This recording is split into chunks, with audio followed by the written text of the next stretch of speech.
for those of you who aren't familiar with a PICC line and how to flush it. This is something that I do on a daily basis. I have to prevent infection. It's not going to be a long video. I'm just showing you how I flush my PICC line. For those of you who don't know what a PICC line is, the word PICC is PICC, and that stands for peripherally inserted central catheter. Basically, there is a tube that goes into my arm right there, and it goes into a major vein. That vein goes into my body around here and down between my heart and the other side of my lungs.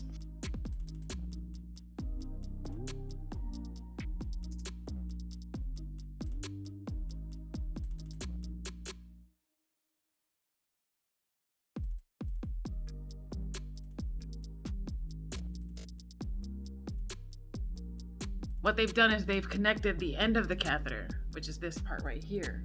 They've connected it with an extension, which is this right here, this long tube. And that's just to make it easier for me. If you watched one of my previous vlogs, you'll see that when I was doing it before, I had to hold it in the crook of my arm in order to do what I need to do. And that's a little bit difficult. The nurse actually brought an extension for me so that I'd be able to flush it. Now, I've already washed my hands because this right here, if any kind of bacteria whatsoever gets on this or in this and ends up in my body, I could have a massive infection and that could be like the end of my life. So this is something that needs to be as sterile as possible or as clean and sanitary as possible. So I've washed my hands. I've used an alcohol pad on the tips of my fingers because I'm gonna be holding this. So the first thing that I usually do is take the cap off, and it's just a squeeze and pull, or twist and pull, sorry. And then I wanna make sure that the catheter here is open. So I pull on that, and that pops open, which allows fluid to flow through the tube. Next, I take my saline, and saline is just salted water. The cap is a twist, so I twist the cap to pull it off, toss it in the trash. I have the trash right there. There's a little bit of air right at the top of that.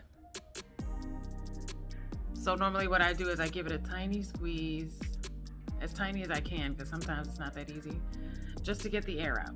So now the air is gone. Before I attach this to this, it needs to be cleaned with alcohol. So I open my alcohol pad. The pad usually comes with that piece that just came off. But anyway, pull the alcohol pad out and just give this a nice little wipe with the alcohol. And I try to hold it as far from my face as possible so that my air, the air that I'm breathing, doesn't contaminate it. This connects like this, so you push in and twist, and now it's connected. And then I just inject this into the tube, but I do it slowly. You don't want to do it too fast. The nurses, they do it fast sometimes, but when I'm doing it, I like to do it slowly. So I just go 1 milliliter at a time. If you notice, it's marked milliliters, hello. So I just go 1 milliliter at a time. And I know that it's working because I end up tasting it.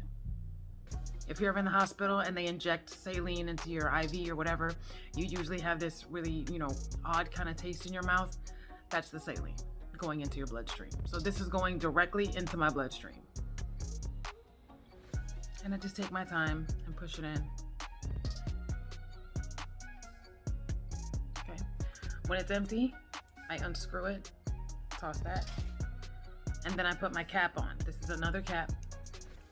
I open it up and I'm careful not to touch the tip of that because, again, that's going on this, which is a direct route to the inside of my body, my bloodstream. And then I just push the cap on and twist. That's it. After that, I wrap this back around my arm because it's a lot. And I pull my dressing over it. And this just keeps it in place because otherwise, as you can see, it would be dangling everywhere. Okay? That's how I flush my PICC. I do that every single day. If you guys have any questions or concerns, or if you want to know more information, leave a comment below. I'll be sure to answer you guys. That's going to be it for today. So catch you on the flip side.